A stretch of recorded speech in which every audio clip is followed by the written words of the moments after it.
Buenos días y bienvenidos al Fórum de Enfermedades Autoinmunes, a la sesión de hoy. Como ponía en el mail, es una sesión dedicada otra vez al COVID, pero en este caso en un aspecto, digamos, no de la infección aguda, sino de lo que se ha dado en llamar el COVID persistente, el long COVID o el COVID, digamos, o la clínica que aparece después de la infección aguda. La verdad es que existen básicamente dos tipos de problemas. Un problema sería el problema de las secuelas con la afectación neumológica, la afectación pulmonar o la afectación trombótica, y luego estaría, digamos, otra clínica que aparece de forma más o menos persistente y que se acompaña, digamos, de manifestaciones clínicas que son muy variadas. Entonces, para dar un poquito de respuesta a este grupo de pacientes, en el Hospital Clínic y en nuestro servicio decidimos, digamos, hacer una consulta de post-COVID, no tanto con la idea de que esto tendría relación con alguna enfermedad autoinmune, sino, bueno, para ver cómo se comportaban estos pacientes y en la medida de lo posible, digamos, intentar mitigar o ayudar a tratar, digamos, las manifestaciones clínicas. La coordinadora y responsable de esta consulta es la doctora Gemma Lledó, que además está desde hace ya semanas en primera línea en la asistencia en salas COVID, y le pedimos que presentara en esta sesión, digamos, un poquito de actualización del tema y un poquito también de experiencia personal que hemos ido obteniendo en esta consulta. De manera que, Gemma, muchísimas gracias, porque además fue un poquito de atraco, no la teníamos preparada y, bueno, como sabía que ya había participado antes en los webinars del Clínic y más o menos la tenía preparada, le pedimos que actualizara básicamente los datos y que nos los presentara hoy. De manera que, Gemma, muchísimas gracias y cuando quieras. A ver, espérate, tengo que compartir aquí, ¿no? Y es esta de aquí, Screen 1. No, Screen 1, vale. sí, si no, no. Vale. Aquí, ¿no? Bueno, pues nada, muchas gracias, Gerard. Y bueno, nada, paso a presentaros un poco lo que se sabe hasta la fecha de esto que se ha venido a llamar COVID persistente, aunque ahora con las nuevas definiciones igual ha pasado a llamarse como post-COVID o long COVID. ¿Qué sabemos hasta ahora? Bueno, pues esta será un poco el itinerario que vamos a seguir. Primero empezaremos con un poco de introducción de la situación en la que estamos con el COVID-19. Pasaremos posteriormente a definir conceptos y algo acerca de la patogénesis, no nada en concreto, pero sí alguna que otra hipótesis que empieza a postularse. Hablaremos también de la clínica, posteriormente del tratamiento, que bueno, realmente tampoco hay nada hasta la fecha. El seguimiento, aspectos aún que están por investigar y por dilucidar, y finalmente unas conclusiones. Y sigue como introducción, evidentemente lo primero que tendríamos que hacer sería tener un pantallazo de cuál es la situación al momento actual de la COVID-19. Estos son datos de ayer, aunque realmente según consta en la página son actualizados a día 2 de febrero. Y estamos en una situación ya de 100 millones de casos, más de 100 millones de casos, de los cuales, bueno, España, como ya sabéis, son aproximadamente ya casi 3 millones de casos diagnosticados de COVID-19, de los cuales, bueno, pues de la totalidad son más de 2 millones de muertes y España, contribuye lamentablemente con 60.000 de esta cifra. Con una visión algo más optimista, ya empezamos a hablar de pacientes que han pasado la infección, pacientes recuperados, que bueno, son más de 57 millones y en este caso España pues con más de 150.000. Bienvenidos a la tercera ola, porque esta es la situación real. Estos son datos reportados en la página de la Organización Mundial de la Salud. Hay alguna que otra diferencia si os fijáis en datos reales, aunque realmente está actualizado el día 3 de febrero. Pero bueno, pues básicamente sobre todo es para quedarnos con el concepto de por qué hablamos de oleadas, y es efectivamente pues en ese curso de aumento claro de la incidencia, tanto en situación global como en número de casos, como también en número de muertes. Cuando tenemos un poco la panorámica de qué está ocurriendo a nivel de continente, sí que llama muchísimo la atención que fijaros que pese a ser una infección que venía inicialmente de Wuhan, ¿no? de Asia, sin embargo ahora es precisamente el continente americano y el europeo los que contribuyen con mayor número de casos. La situación en España, volvemos a lo mismo y aquí probablemente el reflejo de la tercera ola sea mucho más visual. Efectivamente, pues estos son los casos confirmados. Pensad que en la primera ola muchos de los casos no se podían confirmar con test microbiológicos y se asumía el diagnóstico por clínica, radiología y parámetros analíticos compatibles. Pero esa situación ya con suerte en la segunda ola y en la tercera ola con un poco el mensaje de testar y de intentar identificar y confirmar los casos, bueno, pues la confirmación y el número en ese sentido son mucho mayores. La imagen es contraria, es una imagen especular, con suerte, el número de muertes. La primera ola fue una auténtica debacle. Nos permitió aprender, y gracias también un poco a los tratamientos que han ido demostrando mayor eficacia tanto en fase viral como en fase inflamatoria, pues conseguimos aplacar un poco el número de muertes en la segunda ola y en la tercera también. Entonces, bueno, ahora estamos nuevamente en lo que es, pues esto, en la tercera ola. Nuevamente hay muchos casos nuevos de COVID. Sorprende además que en esta ola además hay gente muy joven. Y con la situación de que convivimos también con gente que nos puede contar su experiencia una vez que han pasado la infección. Pero con un hándicap importante, y es que aunque a priori uno tendría a pensar que la resolución debería ser, puesto que es una infección, una resolución ad integrum, pues bueno, lamentablemente hay pacientes que se quedan, que esta resolución no es tal, ¿no? Entonces, inicialmente se hablaba de que en torno al 20 al 35% no terminaban de recuperarse de forma completa, aunque veremos en diapositivas posteriores cómo estas cifras probablemente sean algo mayores o mucho mayores incluso. Con lo cual, bueno, pues estamos más que oleadas, estamos casi intentando sobrevivir entre tsunamis, porque además a todo esto se le suma el impacto socioeconómico que ha generado evidentemente una pandemia de este calibre. Para hablar de conceptos, bueno, pues es necesario mencionar fundamentalmente dos nombres. El primero será el doctor Komarov de Harvard, y que básicamente aquí lo que intenta es traducir un poco la experiencia personal de uno de los pacientes. Como comenta después de la infección, que básicamente pues no termina de encontrarse del todo bien, e incluso pues que hay momentos en los que, aunque después de cierta mejora, vuelve a encontrar cierto empeoramiento con clínica que no le deja avanzar y que por supuesto se traduce en que no retorna a su situación base. Esto es lo que ha venido a llamarse como long haulers, y dentro de esta situación clínica, que en el fondo son persistencia de síntomas, hay fundamentalmente, bueno, pues dos grandes grupos, ¿no? De forma así más grosera. El primero sería aquellos que tienen sintomatología que es secundaria a un daño que ha habido como consecuencia de esa infección aguda, es decir, asumamos un COVID grave que genera un daño orgánico y como consecuencia de ese daño existe una secuela, y esa secuela es la responsable de la sintomatología. Y luego existe otro escenario de pacientes donde, sin necesidad de haber hecho un COVID grave, sino de hecho hacen normalmente un COVID leve y a lo mejor en domicilio, sin necesidad de ingreso hospitalario ni de tratamiento de ningún esquema terapéutico que se emplea hasta la fecha, pues son los que luego persisten con una sintomatología que va recurriendo en el tiempo. Y es lo que la otra persona a mencionar, evidentemente, pues es el doctor Fauci, que habla un poco de que igual este escenario empieza a parecerse a un síndrome postviral, pero sobre todo próximo a lo que es el síndrome de fatiga crónica de encefalomielitis miárgica. Y para entender un poco estos escenarios, que no son nuevos ni mucho menos, pues nada como recurrir un poco a hemeroteca, y es que el SARS-CoV-2 tiene dos antecesores, como el SARS-CoV-1 y el MERS.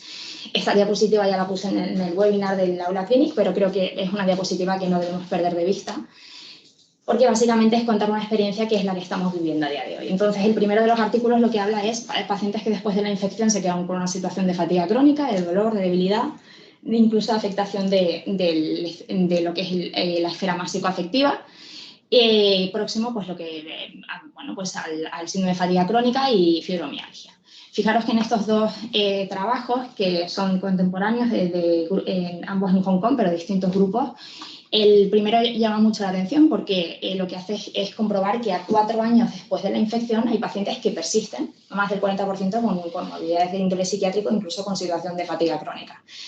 Y este último, pues es todavía más curioso porque casi uno parece experimentar un déjà vu, ¿no? Porque hablan de pacientes que tras la infección, pues existen efectivamente esta disfunción a nivel de la función pulmonar, en menos de un tercio de los pacientes a un año, pero que evidentemente a esto se le suma algo que sin duda ha de generar un impacto, y es los largos periodos de aislamiento, de extrema incertidumbre, que esto genera, como os digo, un estrés psicológico que desde luego, bueno, pues no ha de pasar en balde, ¿no? Y esto, de hecho, ha de contribuir seguramente a generar un efecto adicional en el deterioro físico.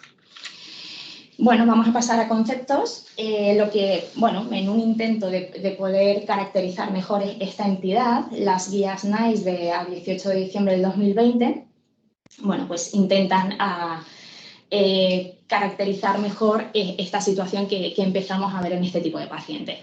El primero de ellos igual no está recogido en estas guías, pero creo que es importante no perderlo de vista, sobre todo porque, bueno, ya lo distinguía muy bien el doctor Komarov y creo que es interesante no perderlo dentro de lo que es la clasificación, que serían pacientes con sintomatología residual a un daño en la infección aguda, que evidentemente pues que da, la consecuencia es que los síntomas deriven de este daño ocasionado. Y luego están aquellos pacientes en los que igual la sintomatología lo que hace es que la fase aguda es como que la prolonga a 4 semanas, ¿vale? Esta sintomatología que fundamentalmente pues, puede ser más o menos febrícula, artromialgia, postración general y algo de sensación disneica, más o menos alteración de la función cognitiva. Lo prolonga en situación como ongoing sintomática hasta las 12 semanas, ¿vale? Entre 4 o 12 semanas, y más allá de las 12 semanas ya estaríamos en post-COVID, ¿vale? De hecho, engloba en un término algo más genérico a partir de las 4 semanas lo que ha venido a llamarse como long COVID, con idea de intentar desechar el término crónico y persistente, puesto que si os fijáis, bueno, crónico y persistente implica que esto no se va a resolver nunca. Y a lo mejor en un intento de ser algo más optimista, sencillamente, bueno, pues habla de post-COVID, pero no sabemos la duración del mismo, con lo cual, bueno, para no igual evitar ciertas connotaciones. Y sin olvidar y perder nunca de vista un concepto que, bueno, probablemente mencionaré en varias ocasiones, que es tener presente que los pacientes, muchos pueden tener un curso recurrente remitente, es decir, puede tener momentos de mejora, que son los días buenos, como han venido a llamarse, y los días en los que, bueno, pues a lo mejor son intervalos de 3 a 5 días donde el paciente no se encuentra nada bien. Y esta situación de mejora y empeoramiento, la verdad es que es una de las cosas que más impacto genera en el paciente, sobre todo por la incertidumbre de cuándo se va a prolongar, hasta cuándo se va a prolongar, ¿no? Acerca de la patogénesis se sabe más bien poco, pero bueno, evidentemente hay muchas hipótesis encima de la mesa. La primera de ellas es que esta situación debe responder a un origen multifactorial, sin duda.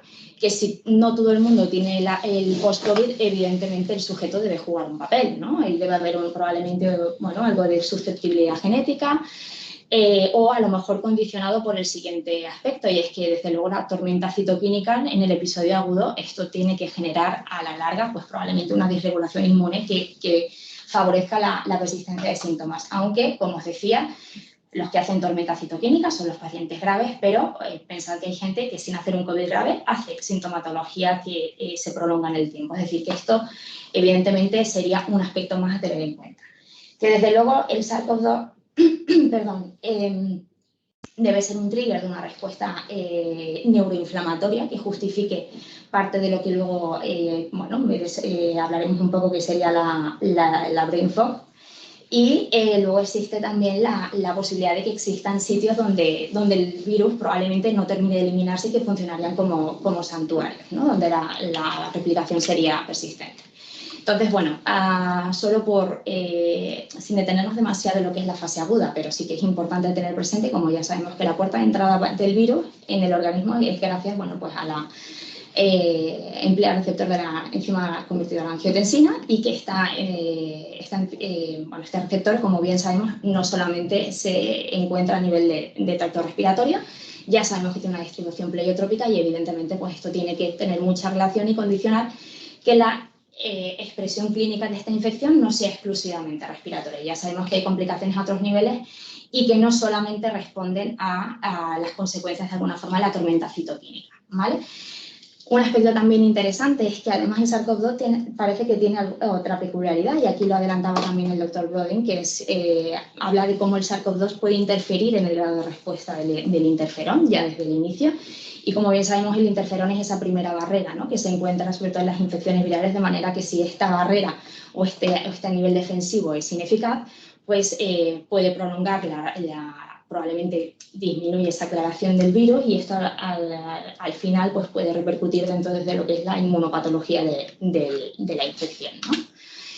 Con lo cual estamos en este punto, estamos en el punto de efectos a largo plazo, que son, como podéis ver, a muchísimos niveles, pero claramente hay 3 que prevalecen por encima de los demás, ¿no? Aunque algunas series ya empiezan a incluir algún otro, pero fundamentalmente es las que implican a nivel respiratorio sensación de disnea, la fatiga, bueno, la fatiga es bastante acentuada después de mínimos esfuerzos y que no mejora con el reposo, y la disfunción neurocognitiva. Bueno, estas fueron un poco las primeras series que empezaron a hablar del post-COVID, la de Carthy, que sobre todo hablaba a 2 meses, y que, bueno, era llamativo como después de 2 meses tras la infección, pues fijaros que el 40% persistía con fatiga y con disnea. Y lo más llamativo de todo es esta cifra, y es que fijaros que en ese intervalo de tiempo el 87% ya contaba al menos la persistencia de uno, si no más síntomas. Evidentemente esto genera un impacto en la percepción de calidad de vida bastante importante. La otra serie es una serie que, bueno, que se hizo a partir de entrevistas telefónicas con una N casi del doble, pasamos de 140 a casi 300 pacientes, pasa que el intervalo sí que es cierto que era más estrecho, ¿no? A 2-3 semanas. Y era, como os decía, por medio de entrevistas telefónicas. Pero volvemos a la misma situación. En ese tiempo, el 40% contaba al menos un síntoma, fundamentalmente aquí hablaban de la tos, y 1 de cada 5, fijaros la cantidad son las líneas azules, las que valoran la sintomatología a 2-3 semanas. Y fijaros cómo empiezan a aparecer otra miscelánea de síntomas, bueno, pues desde la fatiga, alteraciones del gusto y el olfato, disnea, dolor torácico, cuadros confusionales. Interesante de esta revisión es básicamente, bueno, de este trabajo es que el 35% no retornaba a su situación de base. Evidentemente este porcentaje era tanto mayor a medida que avanzamos por grupo etario, pero lo más llamativo, más que este 42%, probablemente sea este 26%, en el que siempre insisto. Pensad que son pacientes de 18 a 34 años, por definición pacientes sanos, y que precisamente en este grupo de pacientes, y si tomamos como ejemplo el de la gripe, que probablemente nos es más familiar, pues esta situación a 2-3 semanas ocurre en menos del 2%, es prácticamente anecdótica, con lo cual, como ya venimos sabiendo, bueno, pues claramente el SARS-CoV-2 se comporta como un virus muy diferente al de la gripe. El 25% de la muestra no tenía ninguna comorbilidad, pero claro está que cuando existe la probabilidad de que se persistan los síntomas es mucho mayor, y sobre todo cuando hablamos de la obesidad o alguna condición psiquiátrica de base. Bueno, aquí os presento una encuesta que hizo la Sociedad Española de Médicos de Familia y que básicamente es una encuesta telefónica que se hizo durante 3 meses, creo que fue de julio hasta septiembre, con datos, o hasta octubre, y reportan datos de más de 1.800 pacientes. Se recogen más de 200 síntomas y, bueno, aquí la verdad es que llama muchísimo la atención cómo a 180 días, que equivalen como a 6 meses, fijaros la cantidad de síntomas que persisten en los pacientes. La tónica es por encima del 80%, dolores musculares, dolores de cabeza, sensación de malestar general. Y cuando miran por área afectada, ¿no? Como si estuviesen intentando estratificar síntomas por órganos y sistemas, pues claramente nos encontramos con que los más prevalentes son las alteraciones neurológicas, problemas psicoemocionales, problemas del aparato locomotor, respiratorios y digestivos, y fijaros en un porcentaje nada despreciable. Es más, la media de síntomas por persona, tal y como presentan en este trabajo, es de 36 síntomas, con el 50% tiene más o menos 58 síntomas, ¿vale? Entonces, ¿cuál es la experiencia que estamos teniendo hasta la fecha en nuestra serie? Esto está actualizado hasta mitad de enero, o sea que aquí habría que incluir 15 pacientes más. Pero bueno, no me dio tiempo a actualizarlo, pero bueno, básicamente la idea sigue siendo un poco la misma, es tener presente el fenotipo que nos estamos encontrando habitual de paciente, es mujer joven, de edad media, sin grandes comorbilidades de base, que sí que es cierto que cuando preguntamos por deformación profesional si existe algo de autoinmunidad, pues nos encontramos que existen. Bueno, hay 4 pacientes que tienen una enfermedad autoinmune sistémica y 4 órganoespecíficas, y casi más llamativo es comprobar que aproximadamente la mitad de la muestra al menos cuenta algún antecedente de autoinmunidad en la familia. No me centraré demasiado en lo que es el COVID como tal, la fase aguda, pero solamente porque sí que tiene trascendencia que veáis que solo 8 pacientes de esta cohorte requirieron hospitalización, evidentemente por requerimientos de oxígeno. y 2, incluso el ingreso en la unidad de cuidados intensivos, que como os podéis imaginar son los que luego están en el escenario de secuela post-COVID, ¿vale? El resto estarían en esa situación de paciente que no hace una infección grave, pero que sin embargo persiste con sintomatología. Y esta sintomatología se distribuye, siguiendo un poco el ejemplo de los trabajos previos que os he presentado, pues fijaros que solo hay un paciente que cuente 2 síntomas, pero la tónica es que el paciente cuando venga a consulta, ¿vale? Y sobre todo los estoy viendo ya a más de 3-4 meses de la infección, al final el resumen es que cuentan una miscelánea de síntomas que constituye esto que ha venido a llamarse post-COVID, ¿no?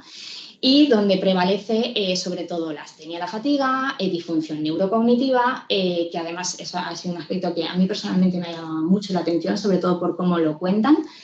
El dolor de cabeza, la pérdida de densidad capilar, sobre todo en lo que es el fluido telogénico, disnea y bueno, pues artralgias. Pensad también una cosa, la descripción de estos datos lleva implícito un sesgo de selección, obviamente, porque los pacientes que vemos en consulta no son pacientes que han pasado un COVID y discriminamos quienes tienen un post-COVID o no, sino que el propósito de la consulta en sí ya lleva implícito que son los pacientes que tienen un post-COVID, de manera que veréis que algunos de los porcentajes, obviamente, en relación con otras series, son mucho más altos, ¿no? Véase, por ejemplo, la fatiga, que ya per se es bastante prevalente, pero que cuando uno lo compara con otras series, pues claramente el 90% de nuestros pacientes cuentan la fatiga.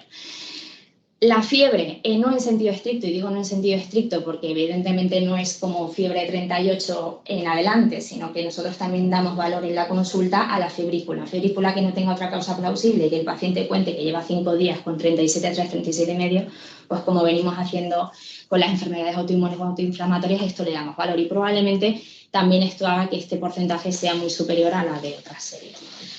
Está la mialgia también, las mialgias, la sensación de debilidad y las artralgias son muy prevalentes, ¿vale? Sin perder de vista que además existen ya casos reportados de incluso artritis, sobre todo artritis reactiva, ¿vale? Los síntomas torácicos, pues más allá de la disnea y de la tos, que no me detendré demasiado, son esencialmente, pues, pues que sepáis que evidentemente en nuestra serie son el más del 60% y 1 de cada 10 tiene también tos seca irritativa. Pero casi saliendo un poco de los síntomas respiratorios, que son los que probablemente pues, estén mejor descritos, más allá de esto, nos encontramos con que los pacientes, fijaros en la consulta, más de aproximadamente el 45% cuentan dolor torácico, además a veces lo cuentan como de muy diversas formas, algunas veces más de tipo opresivo, otras veces más de tipo pleurítico, localización más como en interfase tóraco-abdominal, bueno, el caso es que es bastante prevalente. Desde el punto de vista de daño de miocárdico, solo un paciente, pero sí que es cierto que este es el paciente que está en situación de secuela porque hizo una miocarditis cuando estuvo en UCI y de forma residual se ha quedado con una disfunción ventricular que de hecho está pendiente de valoración por cardiología. Y luego están las arritmias y palpitaciones. Las arritmias como tal, nosotros en la consulta no las hemos podido constatar, pero sin duda las palpitaciones es un síntoma muy frecuente, ¿vale? De hecho, fijaros que en más del 20% de los casos, aunque este síntoma probablemente, como veremos más adelante, merezca algún que otro matiz.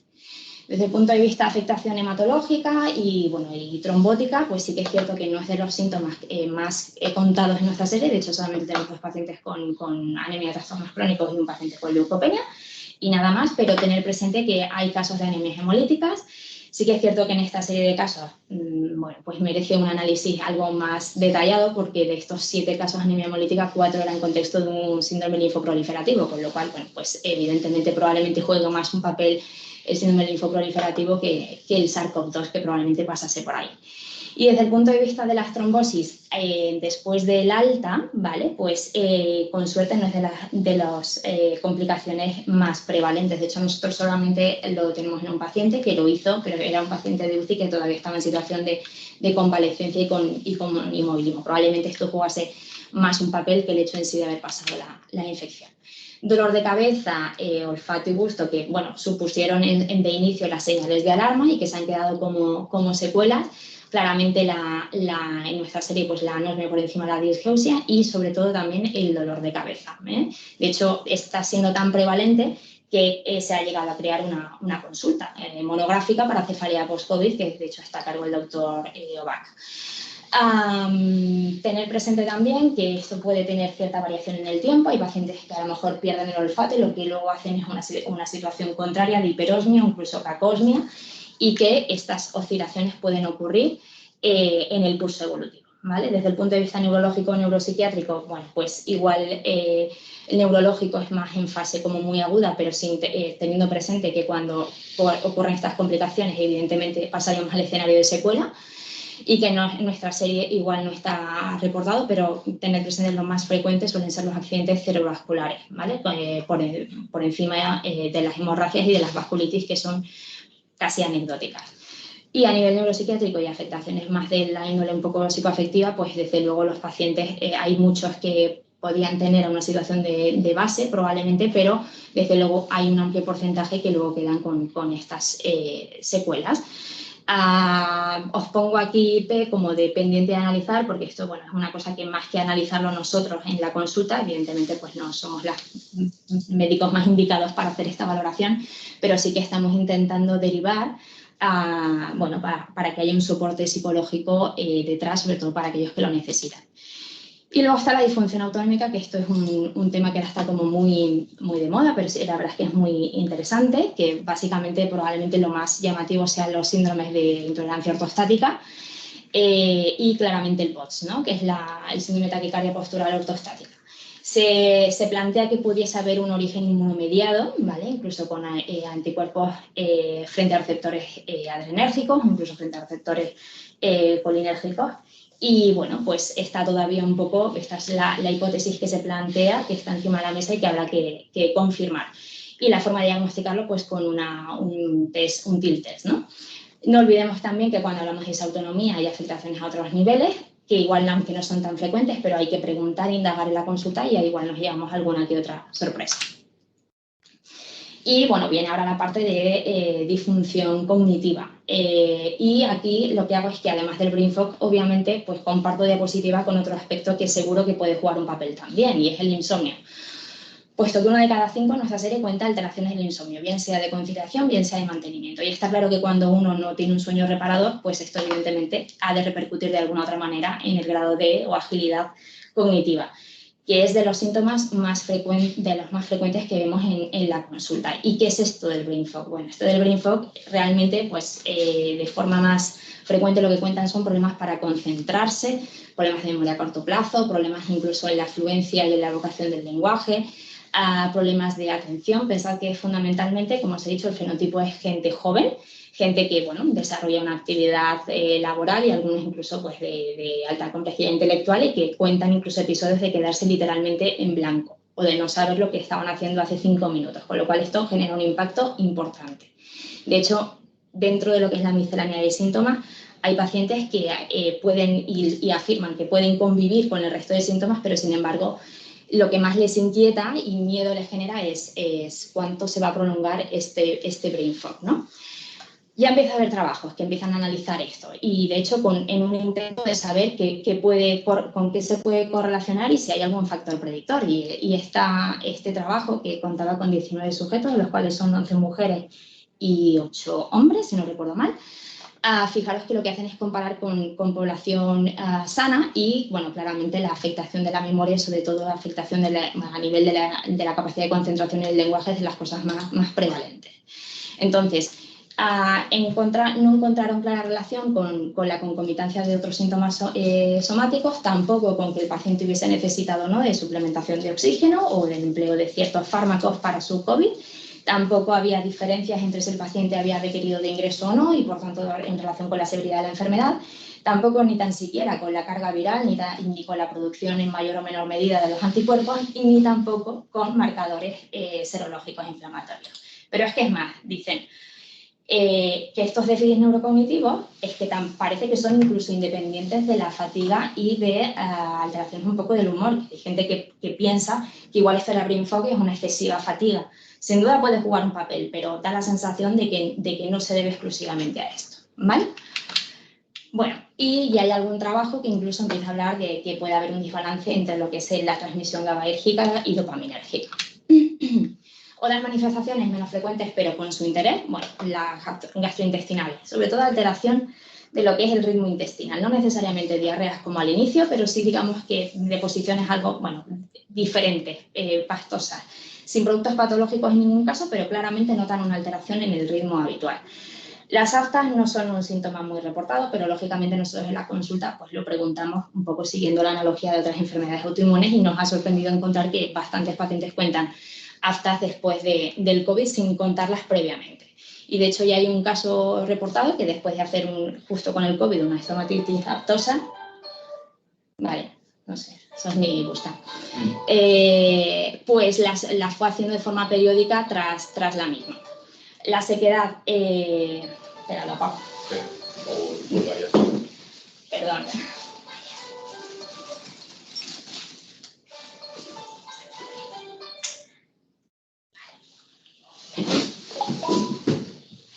No sé sonorizarlo, pero bueno, ya está. Perdonad. Bueno, pues la sequedad, pues presente en 1 de cada 4 pacientes. El fluido telogénico en más del 60%. Pensad que el fluido telogénico realmente no es algo exclusivo del COVID, ni muchísimo menos. Pasa en pacientes que pasan una eventualidad estresante y es que básicamente a los 2-3 meses del evento hay una pérdida de densidad capilar que luego se recupera sin mayor problema y sin dejar una alopecia residual. Serositis hay muy poco reportado, sobre todo en situación post-COVID, porque lo cuentan más en situación aguda y en cualquier caso de forma anecdótica. Y nosotros tenemos 2 pacientes, un derrame pleural y un derrame pericárdico, que sí que ha persistido a más de 12 semanas. Y no olvidar también la posibilidad de afectación a nivel endocrinológico, ¿vale? Tanto a nivel de disfunción hipotálamo hipofisario como a nivel también glandular per se. Y bueno, esta es una de las últimas series es una revisión sistemática y metaanálisis de lo que se ha venido contando precisamente de toda esta miscelánea de síntomas. Fijaros que después de revisar 18.000 artículos se quedaron fundamentalmente con 15, los cuales incluía 6 con pacientes que habían requerido ingreso. Creo que tiene algún matiz, sobre todo si vuelvo a decir, si recordamos lo que os he dicho hace un momento de las guías NICE, si ya empezamos a hablar de 12 semanas, bueno, fijaros que aquí en el seguimiento incluye 15 a 110 días, desde luego el escenario no es el mismo, y si intentamos un poco acomodarnos a lo que ya empieza a funcionar como clasificación de escenarios clínicos, igual esto merecería algún que otro matiz. Y bueno, pues evidentemente hay una heterogeneidad en los datos bastante importante y que algunos cuestionarios, pues se los hace el propio paciente y esto sin cierta supervisión, igual a lo mejor algunos síntomas o están infraestimados o todo lo contrario. Pero me gustaría señalar fundamentalmente 2 aspectos. El primero, el top 5, que es claramente lo que vamos viendo, la fatiga, fijaros en casi el 60%, el dolor de cabeza, alteraciones a nivel de la atención, la pérdida del cabello y la disnea, pero sobre todo y con mayor relevancia, que es que el 80% cuenta al menos un síntoma, si no más, ¿vale? Entonces, quiero decir que el impacto de la infección, es cuanto menos llamativo. Y evidentemente, si estamos en el servicio de autoinmune, pues tiene que hacer una revisión de a ver qué hay hasta la fecha publicado. Bien sabemos que las enfermedades autoinmunes sistémicas a veces, pues pueden aparecer con tener un trigger previo como es la infección y el COVID, pues igual se puede comportar efectivamente como un trigger. ¿Qué hay hasta la fecha? Bueno, pues desde el punto de vista del lupus hay algún que otro case report, pero creo que no es del todo claro, porque hablan de síntomas y hablan de la presencia de unos ANAS. Y los ANAS ya sabemos que tanto en infecciones como en cuadros, incluso en pacientes que tienen cuadros oncológicos, pueden aparecer unos ANAS que no tienen mayor valor, probablemente se deba al contexto, si no se asocia, pues, por ejemplo, de algún que otro anticuerpo, alguna especificidad que le dé mayor peso al diagnóstico. Porque pensad que lo que hablan es, pues a lo mejor artralgias en contexto de unos ANAS y algo de citopenia. Pero ya sabemos que los virus per se pueden producir tanto citopenias como artralgias, de manera que una de las cosas que, como bien sabéis, dentro de los criterios clasificatorios es, además de reunir esta serie de criterios, excluir que haya otra causa plausible que lo justifique, ¿no? Entonces yo creo que igual con el lupus, lo que he leído yo hasta la fecha, no sé vosotros qué pensáis, pero no me queda del todo claro, no he visto ningún diagnóstico FETEM. El síndrome antifosfolipídico, pues de esto sí se ha hablado algo más. Una cosa será el síndrome antifosfolipídico y otra cosa la presencia de los anticuerpos antifosfolipídicos y en ese sentido habrá que poner todo en contexto.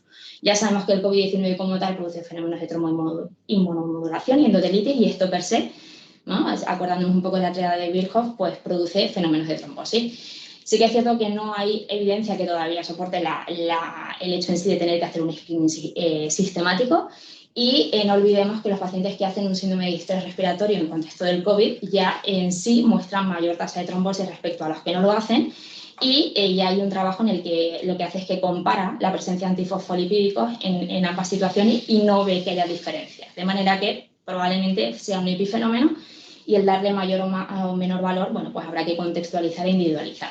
Respecto al síndrome de Sjögren, bueno, hay sequedad, sin duda, pero me parece que hay poco Sjögren desde el punto de vista al menos inmunológico, y cuando uno hace pruebas con biopsias, pues aparte que no se reportan, alguna que he hecho yo, tampoco tengo un diagnóstico definitivo. Desde el punto de vista de las miopatías inflamatorias, pues sí que es cierto que hay pacientes que elevan, hacen radiomiólisis con elevación de CK, pero esto ya per se lo puede producir la situación de distrés y shock. Entonces, bueno, los anticuerpos probablemente se tengan que pedir, pero dependiendo un poco de la situación y dependiendo de los síntomas. Evidentemente, si hay un paciente que ingresa con un COVID, que hace esta situación de gravedad y además tiene hallazgos sugestivos, como pueden ser lesiones cutáneas, pues un Gotron, un eritema heliotropo, pues probablemente este caso merezca más atención y mayor profundidad.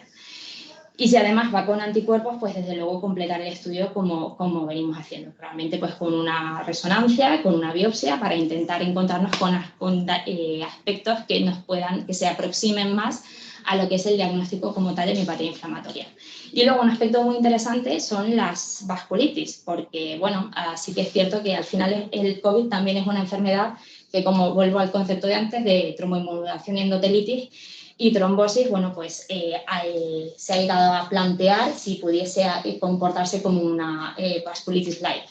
Entonces, en este sentido, por ejemplo, bueno, pues este artículo sí que llama mucho, bueno, me pareció curioso por lo menos el concepto, ¿no? Y es que cómo diferencia pacientes mayores respecto a pacientes jóvenes, sobre todo por el concepto de, bueno, esto que ha venido a llamarse el síndrome inflamatorio multisistémico en niños, aunque ya hay casos reportados en adultos. Pero bueno, ¿en qué situación estamos? Pues los pacientes mayores que probablemente hacen esta fase severa respiratoria, se ha visto que las concentraciones de interferón son algo menores, ya sabemos que aquellos que tienen una peor respuesta, ¿no?, del interferón probablemente hagan una infección más grave, y estos se relacionan más con fenómenos más trombóticos probablemente, ¿no?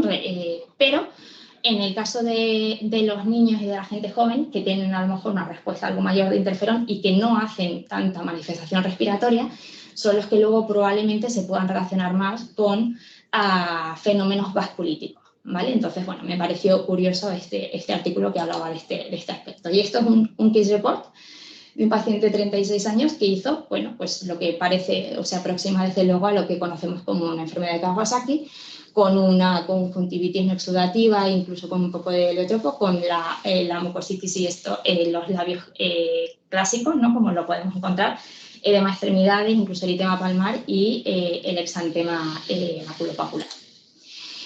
Y este artículo me hubiese encantado presentároslo, pero es que hay que esperar un poco para tenerlo. Pero yo creo que puede despejar muchas dudas respecto a este área que estoy presentando, ¿no?, que es no solamente cómo el COVID puede funcionar como trigger para enfermedades autoinmunes, sino además cómo se comporta en pacientes con enfermedades autoinmunes. Así que, bueno, pues estemos atentos para en cuanto salga echarle un vistazo.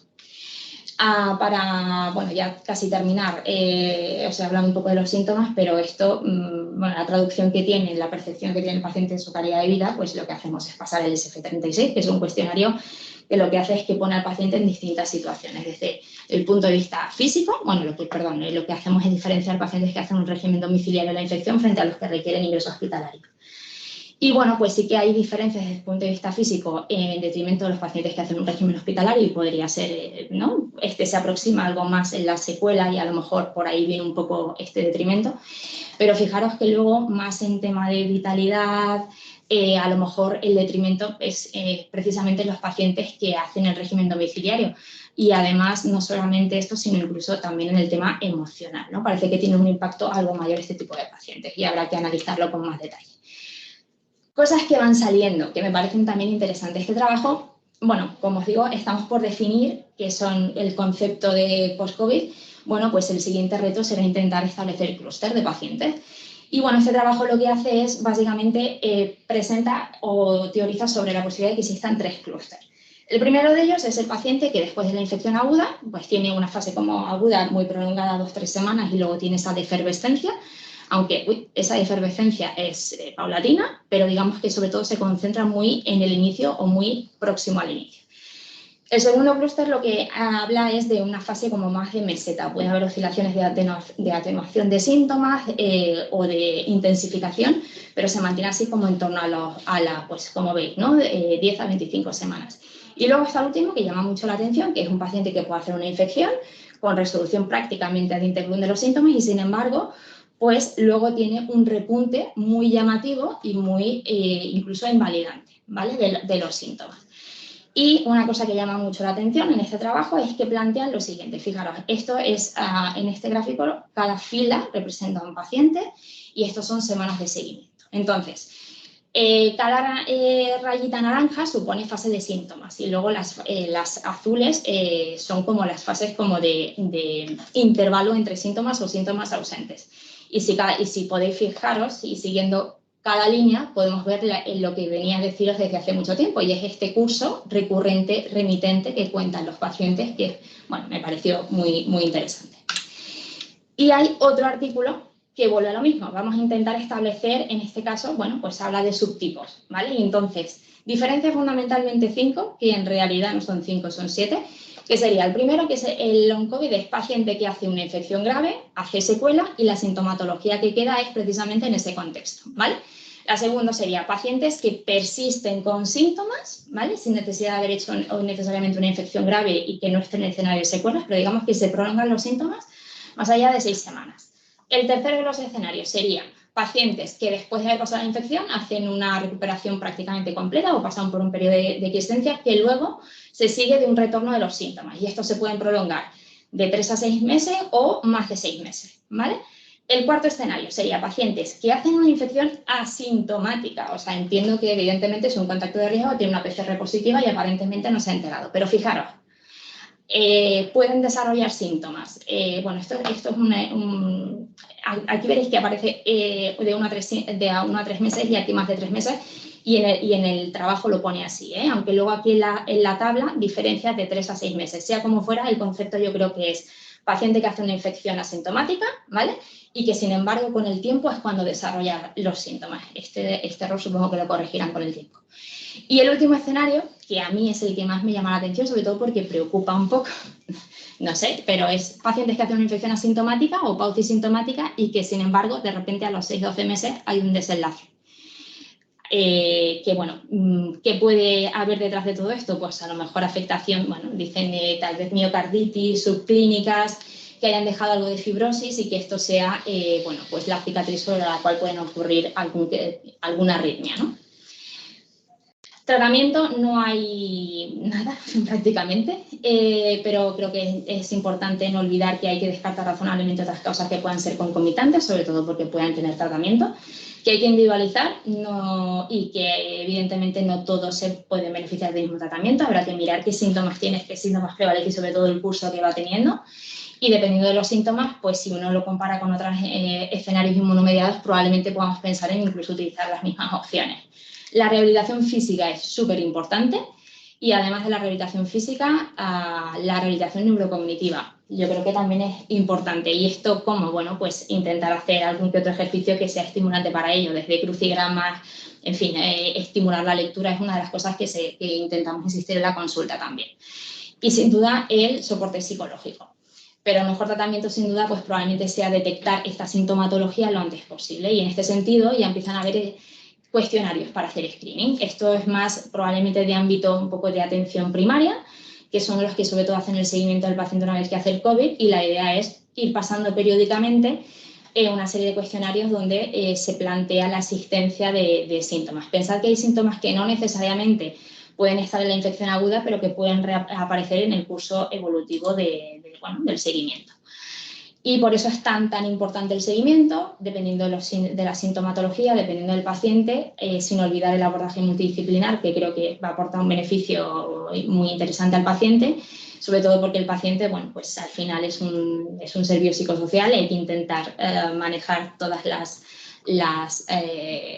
todos los escenarios. Y bueno, nosotros lo que estamos haciendo es después de la visita primera, solemos verlo a las 4 semanas y dependiendo un poco cómo esté y en base a los resultados que encontremos y la evolución clínica que vaya teniendo, pues cada 2-3 meses o incluso luego cada 6 meses. Quería, respecto al seguimiento, presentaros este trabajo porque creo que tiene su interés, aunque esté sujeto a matices también. Porque sí que es cierto que tiene una N muy potente, que son más de 2.000 pacientes. Hay una gran representación de pacientes que no han hecho un COVID grave, pero tiene sus limitaciones. ¿De dónde se extraen los pacientes? Como bien sabéis, los pacientes, con suerte, y más aprovechando las redes sociales, se agregan en colectivos. Y entonces, básicamente, hay colectivos en Facebook de COVID persistente, de long COVID, y entonces, bueno, fue un poco la fuente de reclutamiento de pacientes a los cuales mandaron encuestas para saber la evolución que seguían en el curso del tiempo. No había incluido pacientes de UCI, evidentemente no hay grupo comparable y, por supuesto, esto ya lleva implícito una selección, un sesgo importante porque, bueno, evidentemente no están todos los que son, aunque sí que son todos los que están. Pero insisto que yo creo que la infografía es muy interesante, que fijaros, durante la infección, ¿vale? Digamos que estos están representados por color por número de síntomas, ¿vale? Entonces, fijaros que la tónica es que más del 95% pues cuentan más de 6 síntomas. Y a 80 días, verdaderamente, pues el 60% sigue en esa misma situación, de contar más de 6 o más síntomas. Y esto tiene esta traducción, que es que el paciente después de la infección, el 85% tiene un concepto de estatus de salud muy bueno, pero que a 80 días esta situación solo ocurre en el 7,2%, de manera que más del 90% pues ve un detrimento importante en su estado de salud. Aspectos que hay que todavía, bueno, pues dilucidar, pues los factores de riesgo para hacer un post-COVID, las intervenciones que se puedan hacer, si es que existe alguna verdaderamente para mejorar esta situación, establecer bien la prevalencia real y por eso, bueno, insistir en el tema de los cuestionarios probablemente para hacer ese seguimiento y hacernos una idea mucho más fidedigna de qué impacto tiene esto en la sociedad. Marcadores pronósticos para desarrollar un post-COVID, saber mejor acerca de la historia natural del post-COVID, pues también hay que intentar saber qué hay detrás y validar bueno, métodos de screening para, como os decía, un poco en la misma tónica, ¿no? Para poder establecer y caracterizar mejor esto que nos encontramos. Entonces, bueno, conclusión, el COVID-19 sin duda es un fenómeno tsunamigénico, con este concepto lo repetiré siempre en todas mis presentaciones, que el SARS-CoV-2 está claro que es necesario, pero probablemente no suficiente para hacer un post-COVID, y aquí hay la susceptibilidad del sujeto de jugar un papel. Sabemos que hay un fenotipo de riesgo para hacer un COVID grave, pero pensad que el COVID grave no necesariamente se relaciona con un post-COVID, ¿vale? Como se ve en nuestra serie, como habéis visto en otras que os he presentado, que no hay tratamiento específico, pero creo que el tema de la rehabilitación física es clave, el abordaje multidisciplinar también, y que, bueno, evidentemente pues hay muchos aspectos aún por investigar. Y nada, bueno, estos son unos... Uy, me he pasado la diapositiva anterior, pero bueno, estos son como consejos para se pueden ofrecer al paciente de cómo conservar su energía. Y ya está, y muchas gracias. Bueno, esto es un mensaje un poco así, tal vez un poco cursi, pero básicamente haciendo un poco resumen del año que llevamos. Nada, creo que nos enfrentamos a un enemigo que nos era bastante desconocido, pero desde luego no tuvimos miedo a echarle un pulso, pese a que parte de los daños colaterales incluso fuésemos nosotros mismos, y creo que con la llegada de la vacuna ha llegado el momento de hacerle frente sin miedo. Así que nada, muchas gracias. Vale. ¿De aquí abajo? Aquí. ¿Aquí? No, aquí. Sí. Me pongo nerviosa. Aquí. Perfecto.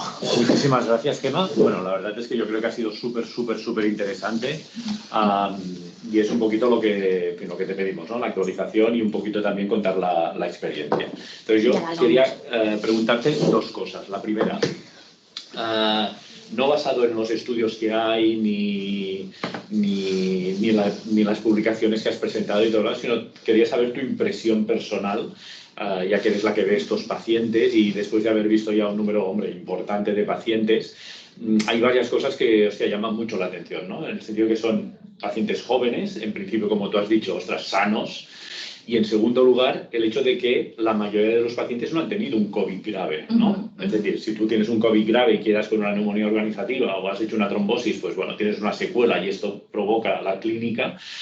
Pero si has tenido un COVID que lo has pasado en casa,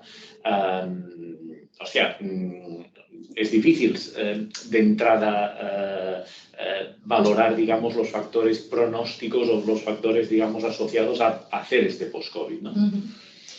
Bueno, no tengo respuesta a la pregunta, pero desde luego la sensación es esa. Entonces, yo creo que precisamente es un tema interesante a investigar, y efectivamente pacientes que no hacen una infección grave, como sin embargo quedan tan sintomáticos de forma residual y además síntomas que son tan invalidantes. Llama la atención. O sea, sí que esto es muy próximo a lo que es el escenario del síndrome de fatiga crónica, y es verdad que se solarman muchos síntomas, pero probablemente haya que mirar algo más, y un poco las líneas de investigación van por saber si esto responde a una disregulación inmune y exactamente a qué, porque la verdad es que en la consulta, bueno, vamos haciendo analíticas y lo cierto es que reactantes de fase aguda normales y sin prácticamente ninguna alteración a la que aferrarnos para poder justificar, ¿no? O pensar que, o probablemente no haya sabido enfocar la diana o dónde está el fallo, pero la sensación es esa. ¿Y por qué ocurre?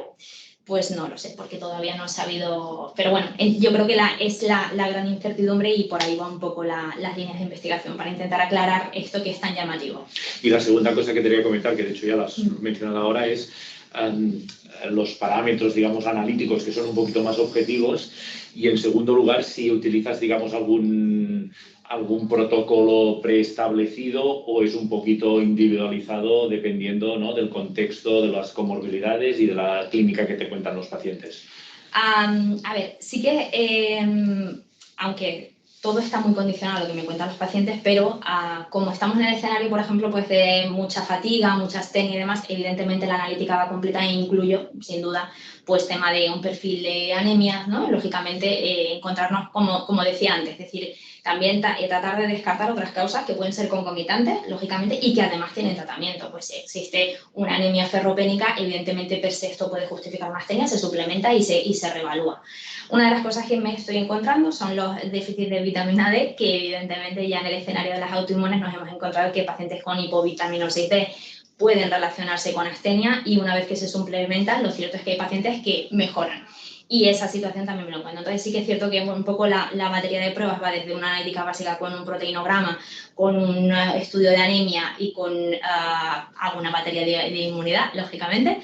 Y bueno, salvo estas pequeñas cosas, insisto, a lo mejor ferropenias o hipovitaminosis D, lo cierto es que no me estoy encontrando grandes cosas. Y de hecho esperaba encontrarme con un reflejo, ¿no?, con un aumento de reactante de fase aguda, y la verdad es que casi todos tienen una PCR de velocidad, todo rigurosamente dentro de la normalidad. Muy bien. Si os parece, abrimos el turno de comentarios. Ricard. Bueno, en primer lugar, Gemma, muchísimas felicidades y sobre todo muchísimas gracias por haber tomado el liderazgo en esta área. Yo creo que estás haciendo un trabajo magnífico y muy en la línea de lo que nos gusta a nosotros, que es aprovechar las consultas para también aprender y hacer investigación. Entonces, es muy loable que esta consulta que estás haciendo, que tienes problemas de tiempo, de sobreestrés, de sobrecarga de trabajo, y que ciertamente pues todos entendemos, y después de lo que acabas de explicar, que probablemente el fenotipo de estos pacientes pues es el fenotipo del paciente, fatiga, fibromialgia, etcétera, pues lo estás tomando con tantísima ilusión y estás haciendo esta base de datos, estás recogiendo los datos, los estás analizando, te estás haciendo famosa, estás saliendo en los medios de comunicación, estás dando conferencias en el mundo entero, y eso, de verdad, muchísimas felicidades. ¡Chapó! Entonces, yo me gustaría comentar dos aspectos, digamos, científicos al respecto, que los has introducido, pero para dar un poquito una idea de lo complejo donde te has metido, ¿eh? La primera cosa es que estamos delante de unas manifestaciones que sin duda tienen un componente inmunoinflamatorio, pero que es el lado oscuro de este mundo inmunoinflamatorio. Las enfermedades autoinmunes, pues aquello claramente inflamatorio, pues se han ido haciendo múltiples progresos diagnósticos y terapéuticos en estos años. En esa parte fatigosa, fibromiálgica, brain fog, etcétera, progresos cero. Esto prácticamente empezó a conocerse un poquito más y a describirse, yo diría que hace unos 30 años, cuando yo terminaba la residencia, empezó a hacerse las clínicas de fatiga crónica, etcétera, y que nuestros pacientes pues tenían un cuadro pues equivalente a este. Y en estos 30 años seguimos diciendo lo mismo: ejercicio físico, hacer crucigramas, que descansen, etcétera, etcétera. Y tenemos pues piececitas por ahí que nos dicen que esto ciertamente pues tiene un componente inmunomediado, con algunas citocinas, con los receptores neurológicos pues exacerbados, etcétera, etcétera, pero no avanzamos. Y se han dedicado esfuerzos, y ha habido pues, lobbies políticos que se han dedicado, y no hemos conseguido en 30 años nada. Bueno, pues no sé, quizás esto es el trigger que necesitábamos para que se investigue más, ya lo veremos. Y ojalá, porque saldrán beneficiados estos pacientes post-COVID, pero sobre todo saldrán los miles de pacientes con fatiga y fibromialgia primaria y con fatiga y fibromialgia asociada a nuestras enfermedades, al lupus, al síndrome de Sjögren, etc. Y el segundo problema que tenemos, lo has comentado, es el sesgo de selección que creo que nos dificultará saber la magnitud del problema, pues, y no sé cómo lo vamos a solucionar, porque es cierto que tú estás viendo, claro, los pacientes que ya presentan síntomas, pero estás viendo algunos de esos pacientes, porque otros están yendo a la primaria pues está probablemente, ciertamente en primera línea de este problema también, no solo de la atención a los pacientes agudos, sino también a estos pacientes con el COVID persistente.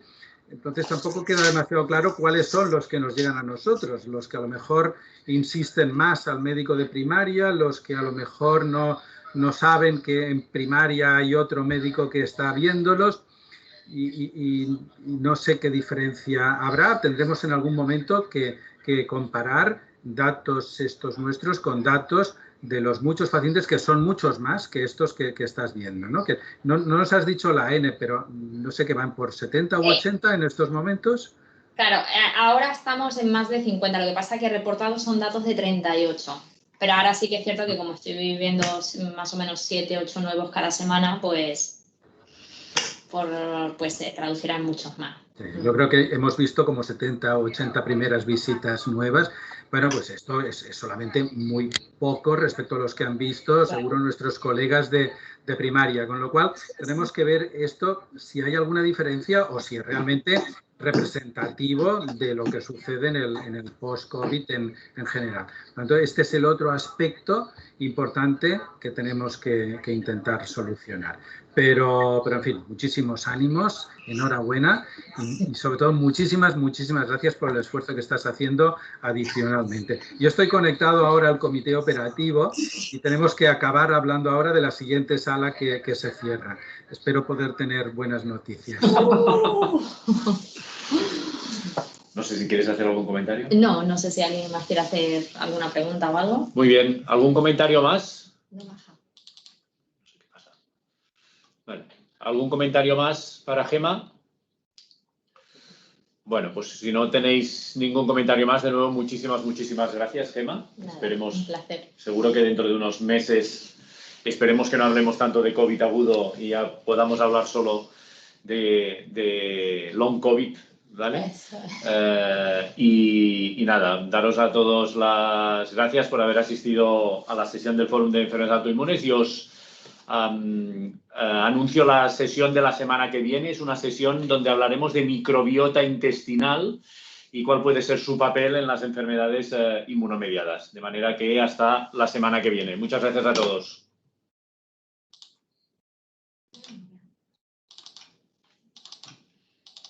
Hostia, se ha quedado grabado.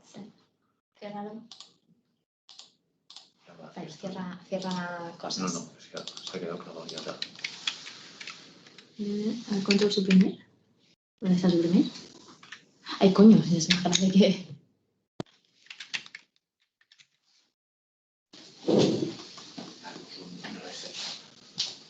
Bueno, esto... Espero que se haya quedado.